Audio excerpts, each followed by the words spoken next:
नमस्कार, स्वागत है आपका विंध्य भारत में। मैं आपके साथ साक्षी गुप्ता। आइए बढ़ते हैं। मध्य प्रदेश में विधानसभा चुनाव परिणाम की समीक्षा का दौर चल रहा है।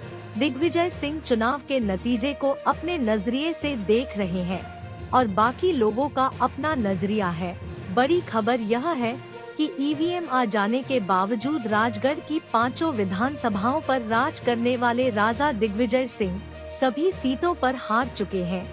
राघोगढ़ में भी उनके सुपुत्र जयवर्धन सिंह मात्र 5000 वोटों से जीत पाए। पत्रकार श्री श्याम चौरसिया ने इन नतीजे की अपने तरीके से समीक्षा की है। प्रदेश की सबसे हाई प्रोफाइल राघोगढ़ विधानसभा सीट को फतह करने के लिए बीजेपी ने गुना के उपाध्यक्ष युवा हरेंद्र सिंह बंटी पर दाव लगाकर पूर्व मुख्यमंत्री दिग्विजय सिंह और उनके पुत्र पूर्व काबीना मंत्री जयवर्धन सिंह की मुश्किलें बढ़ा दी थी। बंटी के तपोबल से जयवर्धन सिंह की 65,000 जीत 05,000 के अंदर सिमट जाने का गम राघोगढ़ किले को तो है ही, साथ ही पूरे प्रदेश में राजा दिग्गी का तिलस्म कौशल चित्त होने की चर्चाएं जोरों से है।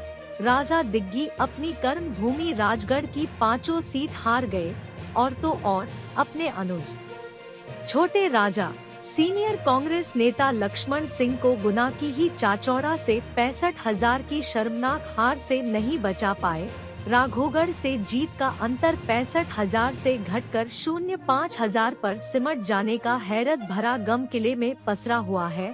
सबसे बड़ा झटका खामोश रहने वाले राघोगढ़ के काफी बुलंदगी से मुखर होने से लगा। राघोगढ़ में भी अब अशोकनगर, सिरोंज, राजगढ़ जैसी विकास की तड़प हिलोरे लेने लगी। राघोगढ़ अब ठगाना नहीं चाहता, वह अपनी तस्वीर बदलने के लिए उतावला है। राघोगढ़ की तस्वीर बदलने का सपना लेकर सीएम शिवराज सिंह चौहान भी राजा दिग्गी के मुकाबले लड़कर शर्मनाक हार का स्वाद चख चुके हैं। बीजेपी ने राघोगढ़ किले का तेज कम करने के खूब प्रयोग किए, मगर कामयाबी का कमल नहीं खिल सका। बीजेपी के इस सपने को हिरेंद्र सिंह बंटी ने पूरा किया। हालांकि बंटी जीते नहीं है, मगर हारे भी नहीं है। किले के राजा का मुकाबला एक पैदल सैनिक ने करके किले की प्राचीर गिरा दी। 65,000 की जीत को 05,000 में समेट यह जता दिया कि डर आतंक के आगे उज्जवल भविष्य है। राजा दिग्गी जैसे गुनी भी ये समझ गए कि अब पालकी ढोने वाले कहार के घुटने जवाब देने लगे। यदि राजा दिग्गी अपने अनुज लक्ष्मण सिंह को जिता ले जाते तो झांकी उतनी नहीं पिटती, लेकिन बंटी ने न तो राजा दिग्गी को और न पूर्व काबीना मंत्री को राघोगढ़ से ज्यादा बाहर नहीं निकलने दिया। यदि राजा दिग्गी राघोगढ़ की तरह पूरी दमखम से थोड़ी मेहनत चाचौड़ा में कर लेते तो शायद लक्ष्मण सिंह को ऐतिहासिक शर्मनाक हार का सामना नहीं करना पड़ता। हराया भी तो एक 32 साला बीटेक युवती प्रियंका पेची मीणा ने, जिसने राजनीति का क ख ग पहली बार पढ़ा।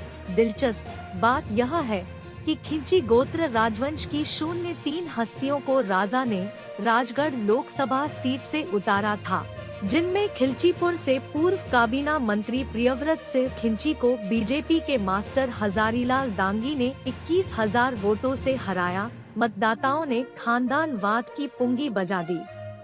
विश्लेषक मानते हैं, यदि राघोगढ़ में राजा दिग्गी हवा बना लेते तो चाचौड़ा भी हाथ से नहीं निकलता।